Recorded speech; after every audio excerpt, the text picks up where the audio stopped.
പനിക്കാരൻ എന്താ ഇങ്ങനെ ചുറ്റിക്കറങ്ങി നടക്കുന്നത്? ആ തോമായും ചന്ദ്രനും കൂടെ വലിച്ചു വന്നത്. തോമായിക്ക് ഭയങ്കര പേടി, ഞാൻ കടന്നു കളയുന്നു. എല്ലാ വർഷവും നിങ്ങളാണോ ഈ ഉത്സവം നടത്താറ്? അല്ല, ഈ വർഷം മാത്രം. അമ്മയുടെ ഒരു നേർച്ച. എന്താ കാര്യം?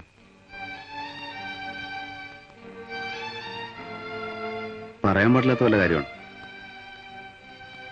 ഈ ഉത്സവം നടന്നു കഴിഞ്ഞാൽ എന്റെ മനസ്സ് മാറും, വിവാഹം നടക്കുന്നൊക്കെ അമ്മയുടെ അച്ഛന്റെ വിശ്വാസം. ശ്യാമയുടെ വിശ്വാസം എന്താ? എന്തോ എനിക്കൊന്നും അറിയില്ല.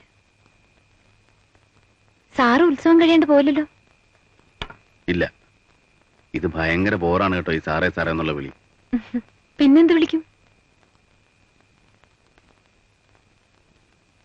വിശ്വേട്ടാന്ന് വിളിച്ചാൽ മതി. കൊള്ളാം. ഇതിനു മുമ്പ് ആരെങ്കിലും ഇങ്ങനെ വിളിച്ചിട്ടുണ്ടോ? ആര്? മരിച്ചുപോയി.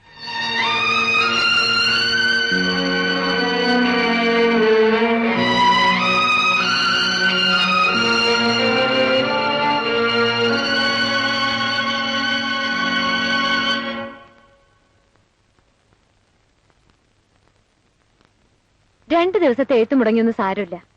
നാളെ മുതൽ വീണ്ടും എഴുതി തുടങ്ങാലോ. എഴുത്തിന് സ്പീഡ് കൂട്ടാൻ ഒരു പണി പറയട്ടെ? പറഞ്ഞു തന്നാ മതി, ഞാൻ എഴുതിക്കോളാം. രാവിലെ 8 മണിക്ക് ഞാൻ അവിടെ വരും. ഞാൻ വരാതെ പൊയ്ക്കളല്ലേ? എന്താ ഒന്നും മിണ്ടാത്തത്? എങ്കിൽ ഞാൻ വെച്ചേക്കാം.